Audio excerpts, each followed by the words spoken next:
Guys வணக்கம். So ஆக்சுவலா நேத்துல இருந்தே டிஎன்யூஎஸ்ஆர்பி மேல பயங்கர அதிருப்தியில தான் பசங்க வந்து இருந்துகிட்டு இருக்காங்க. ஏன்னா 2022ல ஒரே ஒரு எக்ஸாம் மட்டும் தான் வந்து சீக்கிரமா கம்ப்ளீட் பண்ணுது எனக்கு தெரிஞ்சு. கரெக்ட்டா? ஸோ 2023 காமன் ரெக்ரூட்மெண்ட் 2025 இன்னும் பெண்டிங்ல இருக்கு. 2023 எஸ்ஐ வந்து பார்த்தீங்கன்னா, 2025 ஜனவரியில தான் அவங்க வந்து ட்ரெய்னிங்கே போனாங்க. 2 வருஷம் கழிச்சு தான் அவங்க ட்ரெய்னிங்கே போனாங்க. இப்ப 2026ம் பொறந்துருச்சு. 2025 நோட்டிஃபிகேஷனுக்கு இன்னும் ரீ ரிசல்ட் வேற விடல. பிசி எக்ஸாமுக்கான கிரேஸ் மார்க் அந்த கேஸும் வந்து இன்னைக்கு தான் வந்துச்சு. கரெக்ட்டா? இன்னைக்கு தான் வரப்போகுது. ஜூலை 10ஆம் தேதி. பட் அதுல என்ன அப்டேட் வரப்போகுதுன்னு சொல்லிட்டு வெயிட் பண்ணி பார்ப்போம். நான் அத வந்து உங்களுக்கு இன்ஃபார்ம் பண்றேன். கரெக்ட்டா? ஸோ ஒரு கஷ்ட காலம் மாரி தான் இங்க வந்து போய்க்கிட்டு இருக்கு. எனக்கு தெரிஞ்சு டிஎன்யூஎஸ்ஆர்பி பசங்களுக்கு. எஸ். ஸோ இங்க வந்து நெறைய பேருக்கு இந்த 1 இயர் வந்து தள்ளி போட்டுருக்காங்க. கரெக்ட்டா? அதாவது ஆனுவல் பிளானர் வந்து சேஞ்ச் பண்ணியிருக்காங்க. எல்லாருமே வந்து தெரிஞ்சது தான். கரெக்ட்டா? நேத்து வந்து நம்ம நம்ம கூட அத பத்தின வீடியோஸ் அப்படிங்கிறதே அப்டேட் பண்ணியிருந்தோம். கண்டிப்பா நீங்களும் அத வந்து பார்த்திருப்பீங்க. கரெக்ட்டா? ஸோ ஆனுவல் பிளானர் அப்படிங்கிறது சேஞ்ச் பண்ணியிருக்காங்க. ஸோ இது வந்து பார்த்தீங்கன்னா, கண்டிப்பா பாதிப்பு தான். யாருக்குமே இது வந்து பிளஸ் பாயிண்ட் அப்படின்னு நம்ம சொல்ல முடியாது. கரெக்ட்டா? ஏன்னா, இப்ப 2027ல அவங்க குடுத்திருக்கிறத பாருங்களேன். எல்லாமே 2000 இது வந்து டென்டேட்டிவ் ஃபர்ஸ்ட் விட்டது. அவங்க வந்து ஃபர்ஸ்ட் விட்ட ஆனுவல் பிளானர் படி இந்த வருஷம் நோட்டிஃபிகேஷன் அப்படின்னு சொல்லியிருந்தாங்க. கரெக்ட்டா? அப்போ அதே நேரத்தில சப் இன்ஸ்பெக்டர் டெக்னிக்கல் எல்லாமே அடுத்த வருஷம் வரப்போது. இப்ப பழைய இது வந்து ஓல்டு ஒன். கரெக்ட்டா? இப்போ இத வந்து சேஞ்ச் பண்ணிட்டாங்கல்ல. இது வந்து ஓல்டு ஆனுவல் பிளானர். ஸோ இப்போ புது ஆனுவல் பிளானர் நேத்து அப்டேட் பண்ணது இதுதான். 2026-27 அப்படின்னு இங்க வந்து குடுத்திருக்காங்க. இதுல வந்து பாத்தீங்கன்னா, நேம் ஆஃப் த போஸ்ட் இது வந்து நெக்ஸ்ட் இயர் வந்து குடுத்துருக்காங்க. பிப்ரவரி, மார்ச், ஆகஸ்ட், ஜூன் இதெல்லாமே குடுத்துருக்காங்க. ஓகே தான். ஆனா இதுல அவங்க டெ டென்டேட்டிவ் டேட் அப்படின்னு குடுத்துருக்காங்க. கன்ஃபார்மா சொல்ல முடியாது. ஓகே. அது ஒரு விஷயம். 2வது விஷயம், இந்த நோட்டிஃபிகேஷன் அந்த டைம்ல ரிலீஸ் பண்ணாலும், அதுக்கான ப்ராசஸ் வந்து கம்ப்ளீட் ஆகுறதுக்கு 2028 ஆக்கிருவாங்க. அதுவும் ஏதாச்சும் எந்த ஒரு கேஸுமே போடாம இருந்தா தான் அந்த 2028ல கம்ப்ளீட் ஆகும். ஏதாச்சும் கேஸ் போட்டாங்க, ஏதாச்சும் வந்து ஒரு சின்ன மிஸ்டேக் நடந்தா கூட கேஸ் போட்டாங்கன்னா, ஒண்ணும் சொல்றதுக்கு இல்ல. கரெக்ட்டா? ஸோ இந்த மாரி சூழ்நிலையில இப்போ நம்ம 2000 அ அ 22 நோட்டிஃபிகேஷன் மட்டும் தான் சொன்ன டேட்ல அவங்க கரெக்ட்டா ப்ராப்பரா முடிச்சிருக்காங்க எனக்கு தெரிஞ்சு. கரெக்ட்டா? ஸோ அந்த சீமா அகர்வால் அந்த மேம் இருக்கிற வரைக்கும் அவங்க இப்ப ரீசென்ட்டா ரிட்டயர்மென்ட் ஆயிட்டாங்க. அவங்க வந்து டிஎன்யூஎஸ்ஆர்பி சேர்மனா இருந்த டைம்ல தான் நெறைய ரிஃபார்ம்ஸ் வந்து பண்ணியிருந்தாங்க. கொஸ்டின் ஸ்டாண்டர்டு அதே மாரி சைக்காலஜிய வந்து கொஞ்சம் நியூட்ரலா கொண்டு போது. சைக்காலஜில தமிழ், இங்கிலீஷ் ஆட் பண்றது. இந்த மாரி நெறைய விஷயங்கள வந்து கொண்டு வந்தாங்க. கரெக்ட்டா? அது ஒரு சில பேருக்கு பாதிப்பா இருந்தாலும், பட் நல்லா நீட்டா பண்ணாங்க. கரெக்ட்டா? 2022 அ அந்த ரெக்ரூட்மென்ட் ப்ராசஸ் 2019 நோட்டிஃபிகேஷனுக்கு அப்புறமா 2022ல நோட்டிஃபிகேஷன் பண்ணாங்க. கரெக்ட்டா? ஸோ நோட்டிஃபை பண்ணும்போது, அவங்க இந்த 2022 வந்து சீக்கிரமா கம்ப்ளீட் பண்ணிட்டாங்க. அதே நேரத்தில 2023 ஜாயிண்ட் ரெக்ரூட்மெண்ட்ட 2025 ஜனவரில அத வந்து கம்ப்ளீட் பண்ணாங்களே! கரெக்ட்டா? ஸோ ஜான்வரில தான் அத வந்து கம்ப்ளீட் பண்ணி நெறைய அதுக்கு ரிசல்ட்ட பப்ளிஷ் பண்ணி, அ இது கோர்ட் வரைக்கும் போயி, அப்புறம் 2025 ஜனவரில தான் அதுக்கு வந்து ட்ரெய்னிங்கே அனுப்புனாங்க.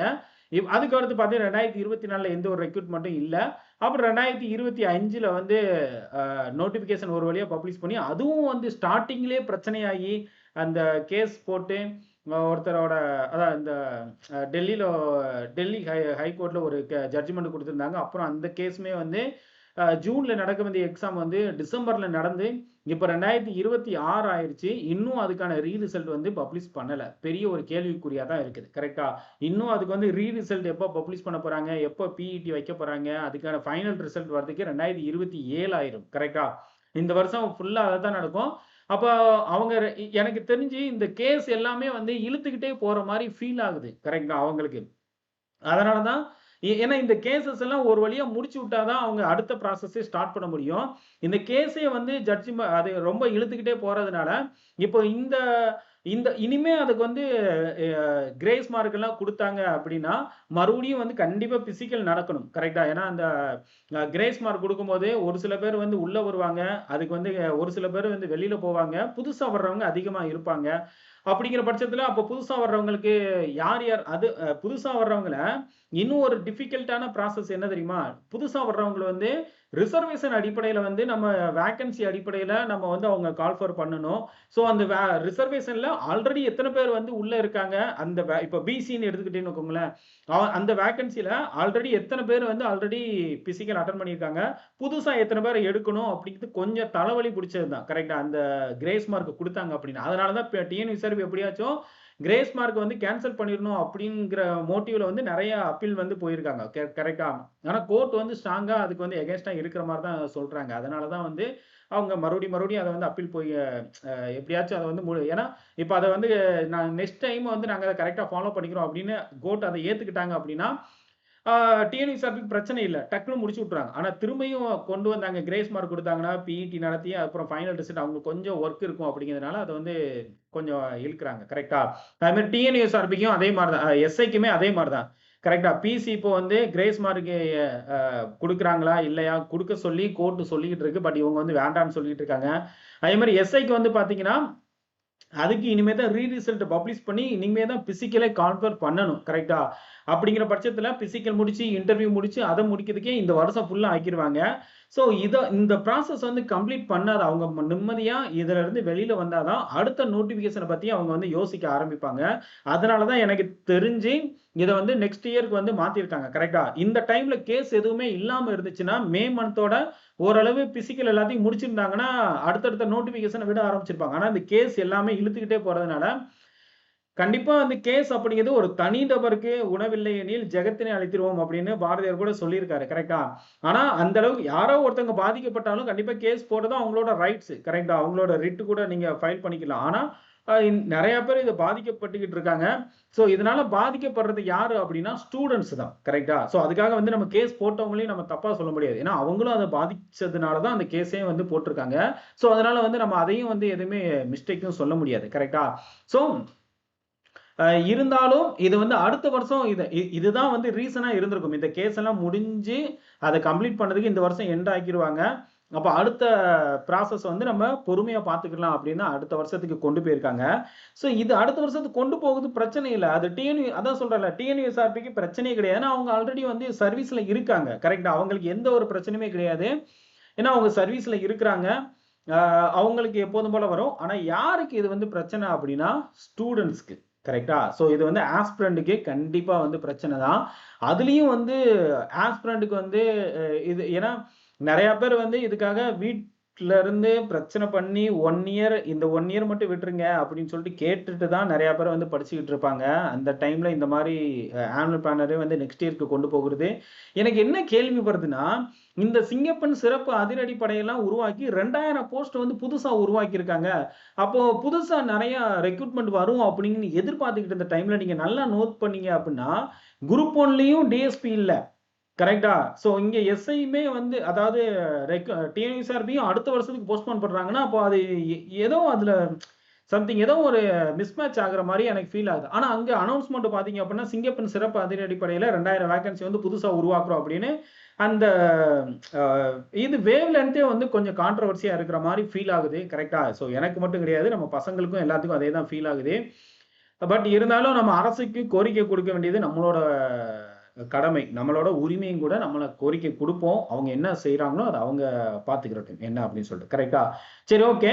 இப்ப இது வந்து முக்கியமா இன்னும் யாருக்கு அது பிரச்சனை அப்படின்னு சொல்லிட்டு கேட்டீங்க அப்படின்னா, இந்த கொரோனா பீரியட் ஏஜ் லிமிட் வந்து அதுவுமே 2024 கேஸ் ஃபைல் பண்ணும்போது தான் அது அப்பதான் அதுவரைக்கும்லாம் இந்த ஜிஓ கிடையாது. கரெக்ட்டா? போன 2025ல 2024 நோட்டிஃபிகேஷன் வர்ற மாரி சொல்லிட்டு, பட் அதுக்கப்புறம் 2024 நோட்டிஃபிகேஷன் வராம போனதுனால, இந்த ஏஜ் பார் ஆன ஸ்டூடண்ட்ஸ் எல்லாருமே என்ன பண்ணாங்கன்னா, கேஸ் ஃபைல் பண்ணாங்க. அப்பதான் வந்து இந்த கொரோனா பீரியட் ஏஜ் லிமிட்க்கு ஒரு டைம் லிமிட் அப்படிங்கிறத போன வருஷம் ஃபிக்ஸ் பண்ணாங்க. கரெக்ட்டா? அந்த டைம் லிமிட் எப்போ ஃபிக்ஸ் பண்ணாங்க அப்படின்னா, முதல்ல இந்த கொரோனா பீரியட் ஏஜ் லிமிட் எப்போ கொண்டு வராங்க அப்படின்னா, செப்டம்பர் 13, 2021ல ஹியூமன் ரிசோர்ஸ் மேனேஜ்மென்ட் டிபார்ட்மென்ட் மூலமா இந்த ஜிஓ நம்பர் 91 மூலமா இந்த corona period 2 year age limit வந்து டிஎன்பிஎஸ்சி அண்ட் டிஎன்யூஎஸ்ஆர்பி 2க்குமே அதே மாரி தமிழ்நாடு மூலமா கண்டக்ட் பண்ணக்கூடிய எல்லா ரெக்ரூட்மென்ட் போர்டு டிஆர்பியா இருந்தாலும் சரி, மெடிக்கல் சர்வீஸ் ரெக்ரூட்மென்ட் போர்டா இருந்தாலும் சரி, எல்லாருக்குமே இது வந்து பொருந்தும் அப்படின்னு சொல்லிட்டு செப்டம்பர் 13, 2021ல இத வந்து அனௌன்ஸ்மென்ட் பண்ணாங்க. இத போன வருஷம் இதுக்கான ஜட்ஜ்மென்ட் அதாவது அந்த கேஸ்ல நாங்க இந்த கொரோனா பீரியட் ஏஜ் லிமிட்டுக்கான ஒரு டைம் லைன் அப்படிங்கிறத ஃபிக்ஸ் பண்றோம் அப்படின்னு அதுக்கு ஒரு ஜியோ பாஸ் பண்ணாங்க. அந்த டைம் லைன் பிரகாரம் செப்டம்பர் 12, 2026 வரைக்கும் தான் இந்த ஏஜ் லிமிட் அப்படிங்கிறது, அதாவது இந்த corona period 2 year age limit அப்படிங்கிறது பொருந்தும். கரெக்ட்டா? So COVID-19 corona period 2 year upper age limit வந்து செப்டம்பர் 12, 2026 வரைக்கும் தான் பொருந்தும். இதோட மீனிங் என்ன அப்படின்னா, செப்டம்பர் 12, 2026 வரை அந்த டைம்க்கு இப்போ செப்டம்பர் 11, 2026ல ஒரு நோட்டிஃபிகேஷன் வருதுன்னா, அதுக்கு 2 வருஷம் ஏஜ் லிமிட் பொருந்தும். கரெக்ட்டா? அதே நேரத்துல செப்டம்பர் 13ஆம் தேதி ஒரு நோட்டிஃபிகேஷன் வந்துச்சுன்னா, அதுக்கு இந்த 2 வருஷம் ஏஜ் லிமிட் பொருந்தாது. அப்ப ஆட்டோமேட்டிக்கா எல்லாமே வந்து கட் ஆயிரும். கரெக்ட். எல்லாமே கட் ஆகும் மீன்ஸ் அந்த ஏஜ் லிமிட் வந்து கட் ஆயிரும். அப்போ இது யாருக்கு பாதிப்பு அப்படின்னா, அந்த கொரோனா பீரியட் ஏஜ் லிமிட் வந்து 2 வருஷத்த யாரு யூஸ் பண்ணிட்டு இருந்தாங்களோ, கரெக்ட்டா? ஃபார் எக்ஸாம்பிள் இப்போ வந்து ஒருத்தர் 31 வயசு இருக்கலாம். ஓகே. பிசில ஒருத்தர் வந்து 32 வயசு இருக்கிறாங்க. 32 வயசு அவருக்கு இப்போ நடந்துகிட்டு இருக்கு. இந்த வருஷம் ஏஜ் லிமிட் பிரகாரம் நோட்டிஃபிகேஷன் கரெக்ட்டா வந்திருந்துச்சுன்னா, அவங்க 33 வயசு வந்து ஏஜ் லிமிட். கரெக்ட்டா? அப்போ அவங்க வந்து எஸ்ஐ எக்ஸாம் வந்து அட்டெண்ட் பண்ணியிருக்கலாம். இப்போ இந்த நோட்டிஃபிகேஷன் அடுத்த வருஷத்துக்கு கொண்டு போனதுனால, அ அவருக்கு அடுத்த வருஷம் அந்த கொரோனா பீரியட் ஏஜ் லிமிட் இருக்காது. அப்போ ஏஜ் வந்து 2 வருஷத்துக்கு கம்மி பண்ணிட்டாங்கன்னா, 31 வயசா மாறிரும். அப்போ அவரால அட்டெண்ட் பண்ணவே முடியாது. கரெக்ட்டா? அப்ப அந்த 2 வருஷம் ஏஜ் லிமிட் அத பெனிஃபிட் ஆகுறவங்க அவங்க பாதிக்கப்படுறாங்க. இந்த வருஷம் யாரு கடைசி பார்ல, அதாவது கடைசி என்ன சொல்ல, கடைசி அட்டெம்ப்ட் அப்படின்னு சொல்லிட்டு அட்டெண்ட் பண்ணுவாங்கல்ல, அவங்களுக்கும் இது வந்து பாதிப்பு. முக்கியமா வந்து வீட்ல உட்கார்ந்து படிச்சுக்கிட்டு இருக்கவங்களுக்கு இது பாதிப்பு. சின்சியரா இதுக்குன்னு போலீஸ் ஆஸ்பிரண்ட்ன்னு தனியா ஒரு குரூப்ஸே வந்து இயங்கிக்கிட்டு இருக்கு. அவங்க வேற எந்த உண்மையில சொல்லப்போனா அவங்க வேற டிஎன்பிசி எல்லாம் எழுதவே மாட்டாங்க. ஒன்லி போலீஸ் எக்ஸாம் மட்டும் தான் எழுதுவாங்க. அந்த அந்த மாரி இருக்கிறவங்களுக்கு இது வந்து பாதிப்பு தான். கண்டிப்பா இது வந்து கவர்மெண்ட் கருத்துல கொண்டாங்க அப்படின்னா, இன்னும் கொஞ்சம் நல்லா இருக்கும் அப்படி சொல்லிட்டு நம்புறேன். கரெக்ட்டா? இப்போ இந்த இந்த இப்ப ஏஜ் லிமிட் அப்படிங்கிறத எப்படி மாறும் அப்படின்னு சொல்லிட்டு ஒரு சின்ன கிளான்ஸ் மட்டும் நான் சொல்லிர்றேன். கரெக்ட்டா? இப்போ இவங்க வந்து ஒரு நிமிஷம். இவங்க வந்து இந்த மாரி சொல்லிட்டாங்க. ஓகே. சோ எந்த மாரி?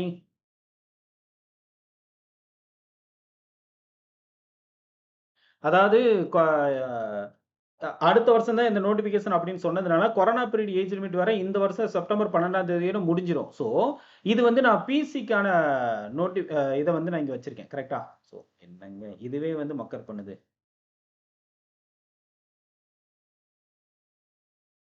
பாருங்களேன், இதுவே வந்து நம்மள வீடியோ போட விடாம மக்கர் பண்ணுது. அப்புறங்க அவங்க மக்கர் பண்ணாம என்ன பண்ணுவாய்ங்க? சரி, ஓகே. ஸோ, இங்க நான் குடுத்திருக்கிறது எது அப்படின்னா, போலீஸ் கான்ஸ்டபிள். கரெக்ட்டா? பிசிக்கான ஏஜ் லிமிட் வந்து நான் இங்க வச்சிருக்கேன். ஸோ, இது வந்து 18 வயசு வந்து மினிமம் ஏஜ் லிமிட், மேக்ஸிமம் 26 வயசு அப்படின்னு குடுத்துருக்காங்கல்ல. இது வந்து ஜெனரல் கேட்டகரி. கரெக்ட்டா? ஜெனரல் கேட்டகரிக்கு 26 அப்படின்னு இருக்கு. அதே மாரி பிசி, எம்பிசிக்கு வந்து 28 வயசு. ஷெட்யூல்டு காஸ்ட் எஸ்சி, எஸ்டிக்கு வந்து 31, டிரான்ஸ்ஜெண்டருக்கு 31, விடோவுக்கு 37, எக்ஸ் சர்வீஸ்மேன் கோட்டாக்கு 47ன்னு இருக்கு பார்த்தீங்களா? இது எல்லாத்துலயுமே வந்து பார்த்தீங்கன்னா, 2 வருஷம் ரெட்யூஸ் ஆயிரும். கரெக்ட்டா? ஆஃப்டர் செப்டம்பர், கரெக்ட்டா? செப்டம்பர் 12, 2026க்கு அப்புறம் 2 இயர் வந்து ரெட்யூஸ் ஆயிரும்.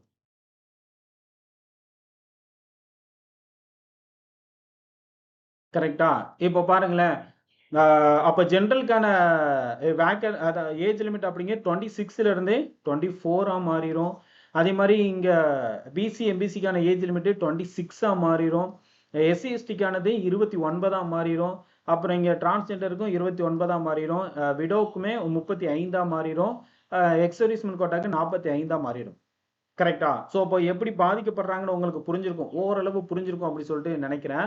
ஸோ, அதே மாரி இப்போ அ எஸ்ஐ பாருங்க. கரெக்ட்டா? ஸோ, இது வந்து எஸ்ஐ அ ஏஜ் லிமிட் வந்து நான் இங்க குடுத்துருக்கேன். கரெக்ட்டா? ஸோ, இங்க நம்ம பார்த்துக்கிட்டு இருக்கிறது எஸ்ஐ ஜாயிண்ட் ரெக்ரூட்மெண்ட்ட பத்தி நாம பார்த்துக்கிட்டு இருக்கோம். இதுக்கு மினிமம் ஏஜ் லிமிட் 20. அ அதே மாரி ஜெனரல் கேண்டிடேட்க்கு மேக்ஸிமம் ஏஜ் லிமிட் 30 அப்படின்னு குடுத்துருக்காங்க. கரெக்ட்டா? ஸோ, இப்ப இந்த கொரோனா பீரியட் ஏஜ் லிமிட் முடிஞ்சிருச்சு. முடிஞ்சதுக்கு அப்புறம் தான் நோட்டிஃபிகேஷன் வரப்போகுது. கன்ஃபார்மா தெரிஞ்சு போச்சு. அப்ப இந்த ஏஜ் லிமிட் வந்து பார்த்தீங்கன்னா, 28 வயசா மாறிடும் ஜெனரலுக்கு. கரெக்ட்டா? அதே மாரி பிசி, எம்பிசிக்கு வந்து பார்த்தீங்கன்னா, இங்க வந்து 32 அப்படின்னு குடுத்துருக்காங்கல்ல. ஓகே. ஸோ 32 சாரி 33 நான் போன டைம் நான் பேசின மாரி இருந்துச்சு. அது தவறு. 32 வயசு கரெக்ட்டா? பிசி, எம்பிசி இவங்களுக்கு வந்து பார்த்தீங்கன்னா 32 அப்படின்னு இருக்கிறத 30ஆ மாறிரும். 30 இயரா மாறிரும். கரெக்ட்டா? அதே மாரி எஸ்சி, எஸ்டிக்கு 35 வயசு இருக்கிறதே 33 வயசா மாறிரும். ஓகே. அதே மாரி டிரான்ஸ்ஜெண்டருக்கும் 35ல இருக்கிறதே 33 வயசாக மாறிரும். அதே மாரி இங்க அ விடோ கேண்டிடேட் 37ல இருந்தே 35 வயசா மாறிரும். அதே மாரி எக்ஸ் சர்வீஸ்மேன் கோட்டாக்கும் இது 47ல இருந்தே 45ஆ மாறிரும். ஸோ இங்க fire and rescue service department அந்த டிபார்ட்மெண்ட் கோட்டாக்கு அவங்களுக்குமே வந்து 45 வயசா மாறிரும். கரெக்ட்டா? அந்த ஜாயிண்ட் ரெக்ரூட்மென்ட்ல. அப்போ இந்த பார்டர்ல இருக்கிறவங்க கண்டிப்பா அஃபெக்டட் தானே. ஓகே. ஸோ ஏதாவது டிபார்ட்மெண்ட் கோட்டாக்கு கடைசில இருக்கு 47 இயர் வரைக்கும் எழுதலாம். டிபார்ட்மெண்ட் கோட்டால இருக்கிறவங்க. அப்போ அந்த அவங்களுக்கு வந்து 45 வயசு அப்படிங்கிறது கம்மியாயிரும். கரெக்ட்டா? அப்போ அந்த பார்டர்ல இருக்கிற 2 வருஷம் எல்லாருக்குமே வந்து பாதிப்பு தான். கண்டிப்பா இத வந்து கவர்மெண்ட் ஏதாச்சும் வந்து பரிசீலனை பண்ணி தான் ஆகணும். நம்மளால முடிஞ்ச அளவு ஸ்டெப் எடுப்போம். ஸோ இது வந்து இப்போ உங்களுக்கு ஓரளவு ஏஜ் லிமிட் இது வந்து யார் பாதிக்கப்பட போறாங்க அப்படிங்கிறது சொல்லிட்டு உங்களுக்கு புரிஞ்சிருக்கும் அப்படின்னு சொல்லிட்டு நினைக்கிறேன். ஒரு வகையில அ டிஎஸ்பி போஸ்ட் அங்க காணும்.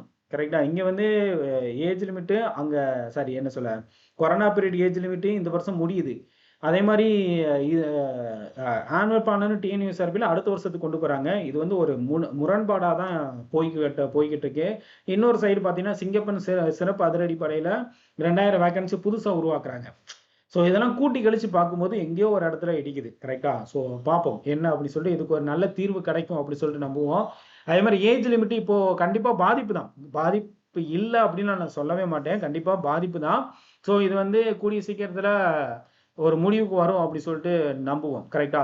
சரி ஓகே கைஸ். ஸோ அதே மாரி ஏஜ் லிமிட்ட பத்தி உங்களுக்கு ஒரு சின்ன கிளாரிஃபிகேஷன் கிடைச்சிருக்கும் அப்படி சொல்லிட்டு நம்புறேன்.